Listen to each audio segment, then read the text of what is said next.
Hello, I'm Arfad and I like to pretend that my opinion on games matters. After 160 hours of playing Cyberpunk, I wanted to share my opinion about the game from the point of someone who didn't expect anything from it. I know that CDPR didn't deliver on a lot of the promises about the game, but I didn't follow any of the developing news. I basically didn't watch any of the gameplay demos or anything because I still think of it as a spoiler. I like to play the games completely blind based on what people say usually. I have a list of things that are wrong about the game based on the game design that are not necessarily bugs or not necessarily cut out content. That's just something that should have been done right regardless. Starting off with the very first thing that you actually encounter in the game, which is character creation. No sliders in the character creation. That is ridiculous, I think. Those presets, because of those presets, all the characters that you create, they all look the same. I tried making a video series about like creating different real life people with the Cyberpunk character creation, but they all ended up looking too similar to each other, so it went kind of to the shitter. And also you can create like skinny characters or obese characters, muscular characters. Well, I guess V by default is muscular. In the character creation there is also like a confusion with colors. When you can choose colors of hair, colors of like lipstick and nails and basically anything. The preview color, it doesn't look at all like the actual thing that you get. I had a hard time finding what color will give me the proper shade of brown, for example, when I was choosing the hair color. Can I choose a basic ass color? Are they forcing me into those crazy toxic ones? Or am I misunderstanding the system? Next up I have can't listen to music outside of vehicles or browse the net on the phone. This is 2077. And we can't even listen to the music on the phone while outside the vehicle or browse the net on the phone. Like in 2021 we are able to do that, and for some reason it's not a feature in 2077 in Cyberpunk. Especially with the cybernetics, like come on, give me some embedded Google glasses at least. Next up, fast travel doesn't have confirmation. This is a small thing and I haven't seen people complain about it, but when you go to the fast travel station you see the map with a whole bunch of fast travel points, and I'm used to dragging the map by actually clicking on the map and dragging it. I've been in a lot of situations where I just accidentally click on a random fast travel point and it will immediately fast travel me there without any confirmation, and I had to sit through the loading screen before I can fast travel to the point where I actually wanted to be. And no more 2020. Oh fuck, I clicked on the wrong point. Everything is so bad, like the design itself, it's not even about the bugs, the fucking design of the game, it's so bad. Why is there no confirmation before the actual fast travel? I just misclicked. Oh my god, they misclicked again! CD Projekt Red and suck my dick. And at some point I've even had a situation where that happened like 4 times in a row. That was very annoying. Next one is pretty big actually. I've seen people complain about it, and it's Minimap doesn't zoom out as you speed up in a vehicle. This is something so basic, so obvious that should be in the game. It's been like in open world games where you can drive in forever. For some reason it's not in Cyberpunk, resulting in you missing the turn all the time. It's actually very annoying to drive at high speeds in Cyberpunk, not only because because of the minimap not zooming out, but also because of vehicles having terrible handling. Each vehicle is either too wiggly, like it's too sensitive when you turn it, or it's too stiff, it's not sensitive at all. There is no middle ground. It's very annoying to drive in Cyberpunk, not gonna lie. Next up, I have no cosmetic items over good gear. So I'm pretty sure it wasn't a feature in The Witcher, but it's a very popular feature in other games. When you have good gear and you try to max out your stats, you tend to not match your clothes, and aesthetics matter, you know. Maybe not as much in Cyberpunk because you're constantly in the first person, but still. I would prefer my character to not look like a clown. As an example, my final character on my main playthrough had to wear some kind of construction helmet or something with a construction reflective jacket, just because it's a legendary with 4 slots for clothing mods, and it's ridiculous. I would really want them to add an ability to like have cosmetic slots for items that you want to be displayed on your character, but they wouldn't give you actual stats. When you approach NPCs, the dialogue options override picking up items nearby. And it also could be applied to like any interactions that could be made beside NPCs, not only picking up items. Like this is the most common example, where there's a vendor and you approach him and the dialogue options just pop out and you can only interact with those dialogue options. But there's maybe a shard or maybe some kind of trash lying around him, and you want them to pick them up, but it would be impossible without triggering the dialogue option, because it just pops up and overrides the picking up button. So they would trigger at the same time, triggering both the dialogue and picking up the item. And at some point I even had a situation where I walked into a shop, and this shop was so small there was no escape from the dialogue window popping up, so I couldn't interact with the door to leave the store, because the dialogue options were overriding the interact with the door option. And they probably should have implemented a system that is most commonly used, where you like click on the character before you can talk to him.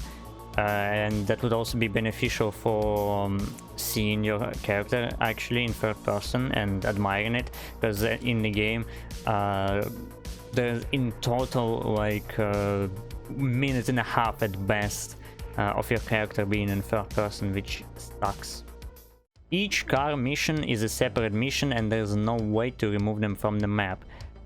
In the game, each fixer of each neighborhood can sell you cars, and those cars are, each of one of them is a separate mission. So you have all of those cars marked on the map as missions, and they just constantly they're constantly there. If you want to remove them, you would also remove all the other quest related markers, which is extremely inconvenient.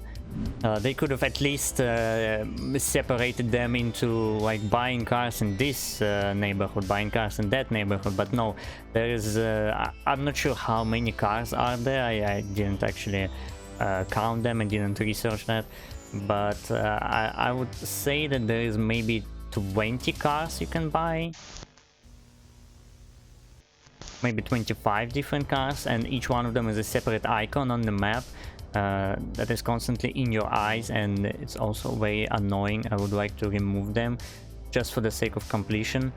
And yeah, for the sake of completion I had to actually farm money and buy all of them, because I just cannot stand leaving markers on the map at the end of the game.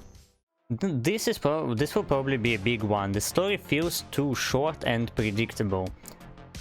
Well, let's try to reflect on how the story went.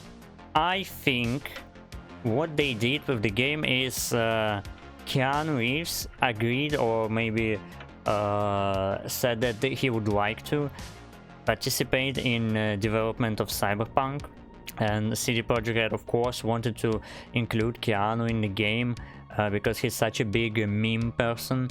It would be a huge help at advertising the game. So I have a feeling that this actually ruined the game, because from how the story goes, I think it's pretty evident that they had to scrap the entire Jackie Wells plotline and give all the screen time to Keanu, because this intro sequence after you just finish the prologue with Jackie, that basically summarizes your experience, everything you lived through in those 6 months that passed after the prologue. This is obviously a cut-out content that was supposed to make a bigger bond with Jackie for us. I didn't have any problem bonding with Jackie. I liked his character. I think he was actually the best character in the game. But I've also heard opinions that there's just not enough time to get attached to Jackie, and that is completely reasonable, considering a very little time that we spent with him. So I think that inclusion of Keanu forced CD Projekt Red to delete the entire Jackie storyline. And yeah, there will be spoilers about the story, so in case you didn't realize that yet, click to this timestamp. Yeah. So I feel like the death of Jackie should have been more impactful, because of the because we were supposed to be attached to him. It was still impactful for me, but it is completely reasonable why it didn't feel impactful for some people, and it is a big shame that we didn't spend much more time with Jackie. The entirety of the first act feels very short, dude. The first act takes 5 hours, and the rest of the game is the second act. The entire game is made of a 20 to 30 minute prologue, then around 4 to 5 hours of the first act, and the rest is just the second act, and it is extremely weird, I think. Especially considering that you get the title screen after the first act, so it feels like the prologue and the first act were actually supposed to be the prologue. Wait, does that mean the game starts just now? Because, well, you get the title screen. Usually you get the title screen at the beginning of the game, but we got the title screen like maybe third way through the game. Is unusual. And also I feel like because they wanted to give Keanu so much screen time, they had to rewrite the entire storyline that they had, resulting in the mess of the game that we actually got. Yeah, I think it's pretty evident that the game that we've gotten was made in like 2 years after they announced that Keanu is in it, based on what was already made.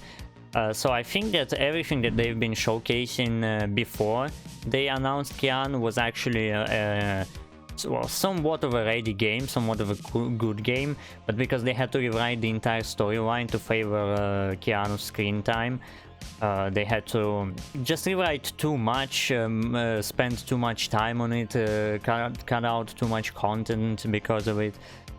Because you can see that some stuff is well thought out, but then the other stuff is completely stupid for some reason, which serves as an evidence of like remnants of a much better build of the game being present at some point, but then it was replaced. So that is my theory on why Cyberpunk turned out to be what it is. And yeah, about the actual storyline, there was no big plot twists or anything. I didn't feel satisfied with the ending, and I feel very conflicted about what I've gotten, because I got the ending that I was going for, but at the same time it was very predictable. I got exactly what I expected to get, and I don't know, this is not very satisfying paradoxically. I don't know, is that a word? And the story itself felt very short. I think you can finish the entire... If you just play the storyline, you could finish it in around 16 hours, and it's nearly not enough. Witcher 3, I think in Witcher 3, if you play just the storyline, just the storyline would take 50 hours. Like, when I played Witcher, one playthrough took me, I don't know, 180 hours or something like that, but that was like a full playthrough with DLCs and doing everything that there is in the game. But the same playthrough of Cyberpunk, like doing everything, all the question marks, clearing out the entire map, even wasting time on farming money just to buy cars. It took me around 87 hours. So yeah, it's a big game, but it's very repetitive. The story is very short. There is not much interesting stuff in it that can keep you busy. When I thought that I'm like in the middle of the game, in actuality I was like 75% into it. And I was or more like on the last quest, and I was completely shocked when I was just doing main quest. There was still more than a half of the map unexplored, and I already see the caption that I've reached the point of no return. Holy shit, man, 5 views, that's the most I've had since point of no return? What? Are you telling me that I'm almost done with the main quest? No fucking way. And I've been also having a lot of questions about the motives of the storylines that I get in the game. Like, main quest is divided into 3 storylines, which is the Evelyn Parker storyline, the Goro Takemura storyline, and Rogue storyline. And from those 3, only the Rogue storyline makes sense, because Evelyn Parker's storyline doesn't make sense at all to me, because the entire point of the main quest is to find a way to remove the biochip from V's head. And Evelyn Parker, I see no way how she could have helped us with that. Like, why would we think that Evelyn could help us to remove the chip based on the information that he had? Because, well, it's just a doll that organized the heist and wanted the biochip for some unknown reason, and didn't have the skills to remove it. Only later on we actually discovered that she had connections to some cool netrunners from the Voodoo Boys, but still, I don't feel like it's good enough of a lead. I wouldn't go that path if I had a choice. The Voodoo netrunners are probably fine to ask about it, because they're supposed to be like the coolest netrunners, I think, but I just wouldn't have started the Evelyn storyline at all, just based on the fact that there is no reason to think in that Evelyn could even remove the chip in the first place. Then Goro Takemura's storyline, I don't think he even proposes that he can help us remove the chip. We only help him because we kinda owe him for him saving our life, and okay, I can get that, but it gets too deep and too complicated with all that Arasaka stuff. Like, okay, I helped you to talk to Oda, I helped you to organize this stuff with infiltrating Hanako's float on the parade, but dude, getting me mixed up in kidnapping Hanako and trying to convince her that, yeah, Yorinobu killed Saburo, that felt very unnecessary. That was like a completely irrelevant storyline, because it was irrelevant to the actual goal that the main hero is trying to achieve. Although it eventually also falls into like trying to help you with Arasaka connections. They also tried to use me as a testimony to Yorinobu killing Saburo, and it just didn't make sense. Like, why would they believe me? I didn't have any evidence, but they still treasured me as the only testimony. That doesn't even make sense, and that's also an interesting thing. Why is there no like built-in camera in those Kiroshi optics that well, V gets installed at the very beginning, basically? I think everyone should have some kind of camera built in their optics if they have artificial eyes, so the testimony at least could bear some weight but there was no reason for anyone to believe my words, well, these words, well, and there was no reason to follow Goro's storyline as well. I don't think we would have, I don't know, paid back that much at least. Maybe he would have paid back, but not as much as he did. And the only storyline that actually makes sense is Rogue's storyline, because she's trying to hit us up with Anders Hellman, who actually invented the biochip. So logically speaking, he should be the only person on the planet who can actually help us. And that's just one of the paths that we are taking, which in actuality should be the main quest. Like, the entire storyline should have been based on you trying to contact Hellman and work this whole thing out with him, because no fucking way there's anyone on the planet who knows the biochip better. So that was a disappointment to me. I've heard people praising the story, but I didn't like the story at all. I like the characters. Characters are pretty good. I can't say that characters felt bland or whatever, that there was bad acting.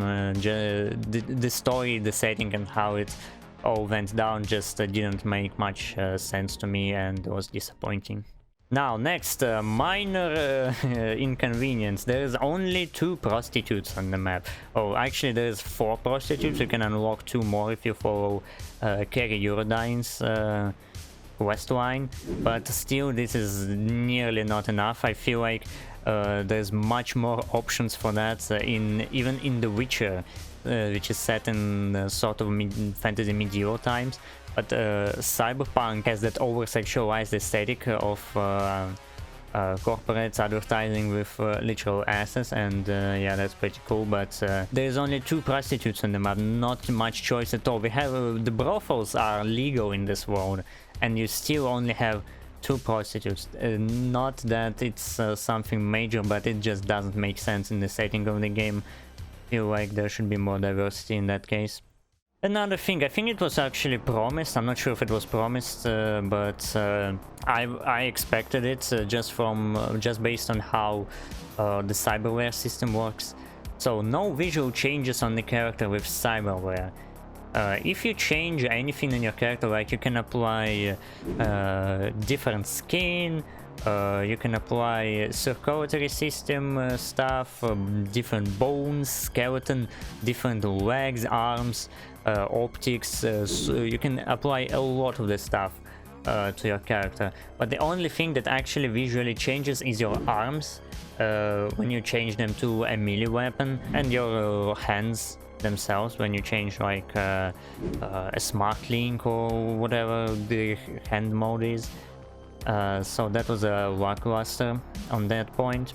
I expected more. I really wanted to see a change. I wanted to be like a cyborg. I want maybe a silver hand at least, but no. Then no car customization. It's not something that I like, and I do in games because I usually don't get attached to cars. But in this game you can summon your car like just as easy as pressing one button, summon your roach in Witcher 3.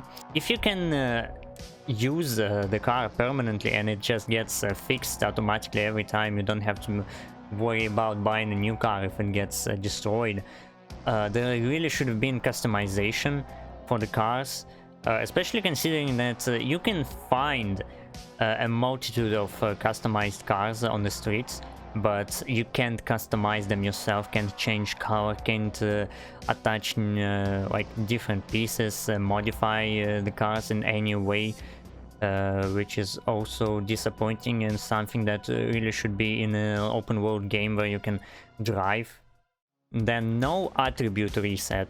There is a skill reset. You can like reset your skills if you buy a certain chip at a Reaper Dog for 100k, but you can't reset your attributes. So it wouldn't be a major problem, but I've actually encountered a major problem with the way I spec'd my character. So you are capped at 50 levels in the game, I'm not sure how many attribute points that is, but I ended up in a situation where I had 20 in intelligence, 20 in body, like 9 in reflexes, and 17 in crafting. And this was extremely annoying and disappointing, because you cannot craft legendary items in this game unless you have level 18 in technical ability. And because I didn't have enough attribute points, I couldn't craft legendary items at all. The whole crafting thing is also completely scuffed, because it's totally not worth bothering with crafting at the very beginning. You should only bother with crafting at the very end, because the way it works, when you create an item, it is created on your current level, and for the item to keep up with your level, you have to waste components on the upgrades, and those components are escalating. So you would have to waste an insane amount of components to boost your like a gun that you like to use on level 17, for example, so it will be viable on level 50, just because each level that you upgraded goes up in the price for in exchange of like 5 damage difference. So it's only worth to craft items when you reach the level 50, so they will craft at your current level, your max level, for the most efficiency. I've already mentioned radio in Cyberpunk, and this time I would say that the radio is very poor. The songs are terrible. There is not enough memorable songs. I think that they only used custom created songs for Cyberpunk, but still they do not feel cyberpunkish at all. 90% of everything that plays on the radio is just shit. I know it's just boring, it just screams royalty free. Like, you know how you look up royalty free music and it just feels uninspired because it was created for the sake of being royalty free? That's the kind of vibe I'm getting from the radio in Cyberpunk. And I'm not talking about the soundtrack of the game. The soundtrack of the game is actually very good, but the stuff that plays on the radio is very bad. I can at best count maybe 5 songs that are decent from the entirety of the radio that they have. And if you disable copyrighted songs, if you want to stream the game, for example, then not only it eliminates like half of all radio stations. Like there's the radio station Samizdat, and if you turn on disabling of copyrighted music, the entire radio is just silenced. I have never heard anything play on it with this option turned on, but still, even if there is some music, some royalty-free music left on the radio after you enable this option, when there is a copyrighted music coming up on the radio, it is not skipped. You just hear silence, and that lasts exactly how long the song was supposed to be, that was supposed to be playing. So a lot of the times you just turn on the radio and nothing is playing, because it's supposed to be a copyrighted song, but you disabled all the copyrighted songs and now there's silence. So they should be, I don't know, skipping that silence at least. I would also prefer to have a podcast radio. Like we've had some frames of that talk show host, and I was really excited to maybe see some missions tied to that, or maybe hear that show more often and get to know the host better, but nothing about that host ever pops up. There is no radio with the podcasts. You can only see this host when you like turn on the game, narrating the stuff that is currently happening in your storyline, and sometimes on the TV, but still, I think that's not enough. There should have been more to it. Another huge thing that is for some reason not in Cyberpunk, of all things, not in Cyberpunk, no option to change character's appearance. And it's not about Cyberware anymore, it's about like any type of change that you could possibly make in a game where you create a character. But no, you can't change your haircut, you can't dye your hair, you can't apply extra tattoos, can't get grills on your teeth, can't get piercings, can't go to the gym, you can't do anything once your character is created. It is set for life. The only thing you can change, once again, is the arms that you have with Cyberware. And this is the last thing on my list, but I'm not sure if it's the last thing in total, but buying a car is completely pointless. I've already talked about cars, but there's so many cars you can buy, but it is just pointless to buy them, because the default car that you have, it's actually very decent. It's not the fastest, but it has like a mediocre speed. It handles decently. It's not I wouldn't say it's too stiff. It's like slightly above being stiff, and it's not wiggly at all. So I feel like this car has the best handling of all cars that are in the game. And if you want a fast car, you can also find a couple side missions, upon completing which you can get very good cars, for very fast cars, for free. So buying cars, not only buying cars missions are annoying because they are constantly on your map, they're constantly popping up, and you can't complete the game 100% without actually committing to buying all of them. But also there is no actual use to buying them, because your default car just outshines them. But you know, all bad things considered, all the bad game decisions that I've mentioned, I still enjoyed playing the game. There are cool characters, the world looks very good. Shame there's not that much to do, but still it looks very good. There is a couple interesting quests. There's diversity of gameplay. First of all, the diversity of gameplay is actually pretty significant because of how many builds you can make with given abilities. The skill trees are pretty good. Weapon diversity is pretty good. So I don't want to dump the score too much, but I think for how much good is in this game and for how much bad is in this game, I think objectively it should deserve a 6 out of 10. Like, I enjoyed it much more than a 6 out of 10. I would personally give it a much higher score, but objectively I think the game is too raw and too unfinished. There's too many bugs and too many bad decisions made, so the average consumer that is not a passionate gamer, maybe doesn't like open world or doesn't like Cyberpunk, would probably hate this game for a multitude of reasons. So that is why I give it this score. This concludes my thoughts about Cyberpunk. Thank you, man, for watching the entire video. If you like my game reviews, if you for some reason care about what I think about the games, you can check out my Twitch channel. I stream my playthroughs before making the reviews. I play through the entirety of the game on my Twitch channel, twitch.tv/artad1. Please follow me and we can have a fun time discussing games that I play.